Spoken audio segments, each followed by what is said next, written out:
Rachel, you are asking that you're in college studying urban planning, and you've appreciated my take on the housing crisis. I want to know your thoughts on how Japan has solved their housing crisis and if we in the US can do it, like build quick, think later. I talked about this on the podcast. I was just explaining my thoughts on this whole abundance theory. Many people have opinions on this book that have not read it. And what I was trying to say, I was talking about it, I think this book is being abused by both people who are for it and against it.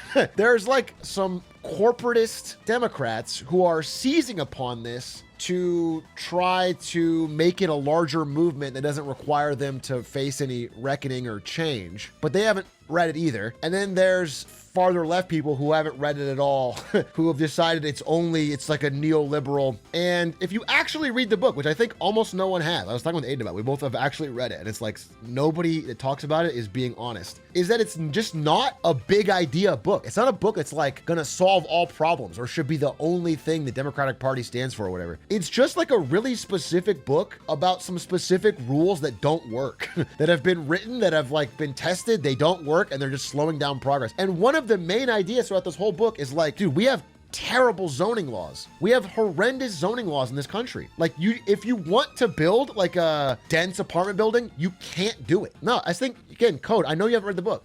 Tiberium, you haven't read the book either. Like, both of you have not read this book. You could not describe the specifics of the book. You know what I'm saying? When you read the book, you can just tell that it's like all based in fact. It's just not as big of an idea as people are making it out to be, which is causing all this anger and argument about it. People are quoting things they don't understand. But it actually is, anyway, if your answer is about the housing crisis, like step one, we have horrendous zoning laws in America. You cannot build. Let me give you an example. If somehow there was a rule that you could only make Ferraris, we ended up with an overproduction of Ferraris. And then people are looking around like, where is the affordable low-cost Honda Civics? Why do they not exist? Because literally it is written, can't or isn't profitable. Can't. I saw Ezra Klein's thing about abundance. I think it's the crux of the issue of people's discussion. Everyone wants to say regulation good or regulation bad, but the thing is, it's impossible to make broad generalizations like that. What specific regulation does matter. Yeah, I mean, the whole book is like nuance the book, honestly. People say, yeah, there's just so many things I've heard said about it that are just not true. It's obvious if you really think about it that like some rules we've written just don't work. But anytime you ever say like we have to remove this regulation, people think, I mean, literally, I think this. This book kind of opened my eyes, but like, I think this. If anyone ever says we have to get rid of a regulation, I literally picture a corporation dumping toxic waste in a river.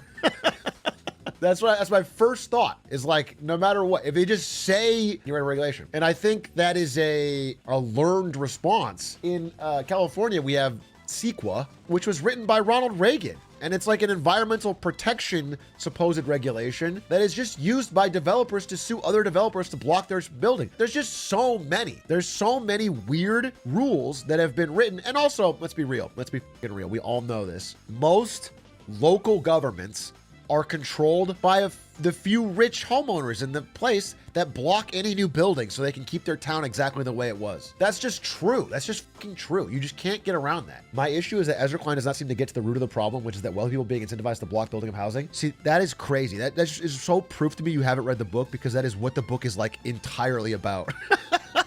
That is what makes me want to crash out. It's like, he is so specific. He mentions rich people showing up to town halls and having a Pez dispenser of fake reasons they want to block spending. Like, it's one of the things that stuck with me. It's like, there'll be a rich people that show up, they're like, they all want to say, I want to block this apartment building because it'll make my house price goes down. But they can't say that. So they go, well, it'll ruin the character of the neighborhood. Well, we have to do an environmental study. Well, we can't build it because we turned down that other building. And they have like 400 reasons other than the real one, which is like, I don't want my house price to go down. And that's just the way it breaks down. And so we need like more, I think, federal zoning changes that make it really hard for NIMBYs to have so much influence. I seriously think there's a strong case, not for all of society, but for housing specifically, that a lot of the problem comes back to like upper middle class people. In most problems, it's like Jeff Bezos. It's the biggest billionaires. But in housing specifically, the problem is a lot of people who aren't overwhelmingly rich, but own property and just block any change. One of the ways NIMBYism manifests itself is by abusing regulations that were written for other purposes to block anyone from building and to make it really expensive to just build affordable apartments. Can you blame people for not wanting their biggest investment to go down in value? That's the thing, Safe Socks. I don't. If the majority of people already owned a home and didn't want it to go down in value and agreed on that, fine. Fuck it. You have the majority. But what happens in practice is that there are a minority of people, but there are a majority of people that show up to town halls and like complain. They have a majority of influence, but they're not a majority of people. The majority of people would benefit from more building. So it's this weird mismatch where they've sort of captured the government process, even though they don't have a majority of public opinion or of people. Civil engineer here. We had to do city council meetings before all of our project, and it's so annoying fielding questions from random boomers that live in the area. And it's not like they don't have a right to show up and ask questions, but it's just the only people that show up are people that already are established boomers with property. So it's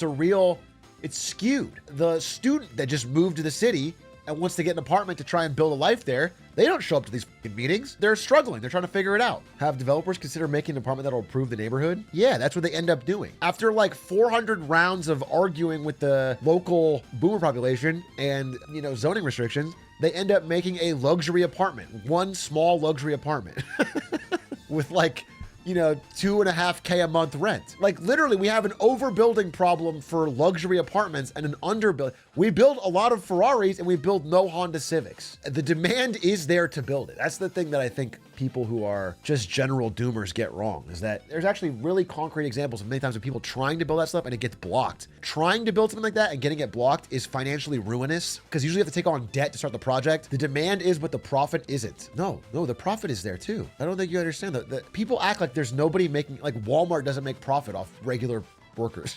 like the making stuff that is low cost for regular people is profitable. People do it all the time. Honda Civics are an example. I'm just saying, like, people make stuff for regular people all the time. You can do it. You could make a dense apartment building and make money on it. It's not that crazy. You can't build it. I feel like it's really important for Democrats to acknowledge that solving housing issues via deregulation does not solve issues with wealth disparity and healthcare costs. That's what I just said, right?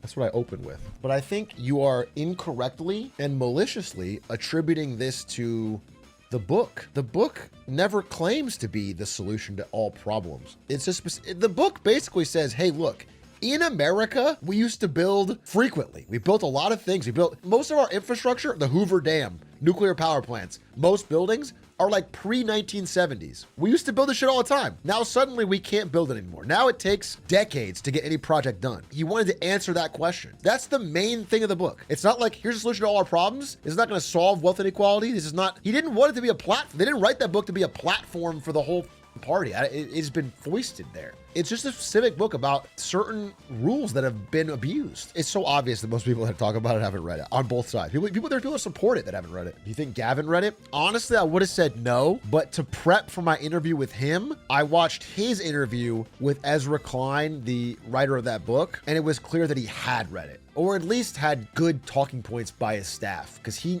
had specifics. He might have skimmed it, I don't know. Maybe he didn't internalize it, but it was clearly prep. Like, he wasn't like just like, so tell me about your book. But I mean, as I mentioned in my interview with Gavin, I can respect that it's difficult. I can respect that there's challenges. I can even respect that, like, in America, if you actually brutally fought through all the red tape to like get some stuff built, the chance of you even getting credit for it is probably low. I can respect all of that. However, at the end of the day, I can't give him credit for something he hasn't done. You have to do it. Like, housing prices have not gone down. We haven't built things. The California high-speed rail hasn't been built. And he has answers to these questions and be like, well, there's this problem and we're working on it. We're making progress. But like, until you do it, it's all talk. Until it happens, it's talk. And I would caution him to not run for president until the people of his own state feel like he's accomplished or made meaningful progress on these goals. I did listen to his answers, and I do think it's harder than everyone says. I will agree with that. I mean, especially in his other interview, he talked about like, if you are the governor and you tell a small town that they have to change their zoning laws to build more, they can just not do it and block you forever. It's like very, like, even as the governor, your ability to, like, you have to sue them. And so he has to sue them, which is what he's doing. And it takes, I understand that it takes time, but I also just want everyone in politics to understand that nobody cares. Either do it or, nobody wants to hear talk anymore. Nobody cares. Like, you have to, it probably is hard, but you have to do it. It's not the point, If you're so smart, why don't you fix the issues and go into government? Yeah, I'll just do that after I finish eating my McCrisper on stream. Step 1, order McDonald's on stream as a Twitch streamer.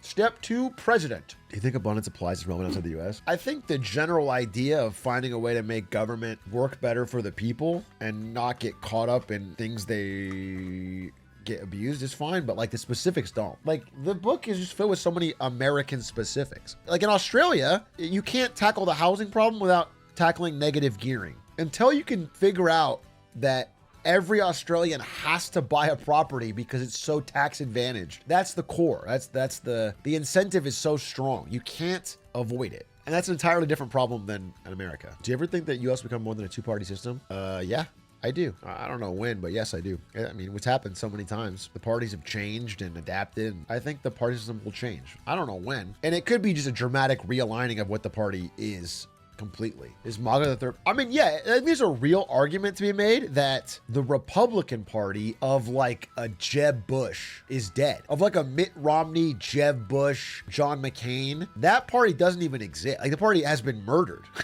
That party was skinned alive, and now Trump is wearing their skin as a hat. You could make an argument that the party has completely changed. It does not exist. Because like the current Republican Party is not, it's nothing like what that party was. It's just the MAGA party. It's entirely different. But that leaves the question of like what happens to that party after Trump. Because right now, the American Republican Party is a collection of very different groups that have very different goals that are all united under one aging reality TV star turned president. There's many different groups in this party that want different things out of government and out of the system, and they have some common grievances, and they all support Donald Trump. And he has united a pretty big tent, to be honest, but they don't really get along. I mean, there's not a lot that like the Steve Bannon wing of the party has in common with the Elon Musk techno right wing of the party. They're not actually aligned on most of their goals and policies, but Trump sort of keeps it all somewhat together. Once he's gone, it does feel like it'll fractionalize and splinter. And no, his sons couldn't do it. They don't have whatever it is he has, good or bad.